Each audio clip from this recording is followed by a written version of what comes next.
IT man ပြောပြမယ်အပြင်ကနေအိမ်က CCTV တွေကိုဖုန်းနဲ့လမ်းကြည့်ဖို့ဒါမှမဟုတ်ကိုယ့်ဆက်ကို server လုပ်ဖို့ဘာလိုအပ်လဲသိလား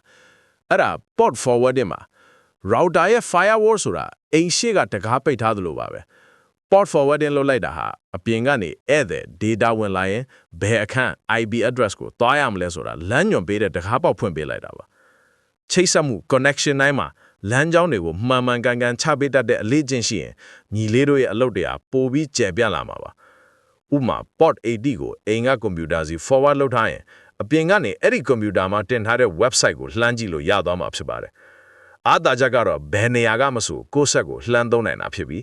အားနည်းချက်ကတော့တကားဖွင့်ပေးလိုက်တယ်လို့ဖြစ်လို့ hacker တွေဝင်မလာအောင် password ကိုကြာနာပေးထားဖို့လိုပါတယ်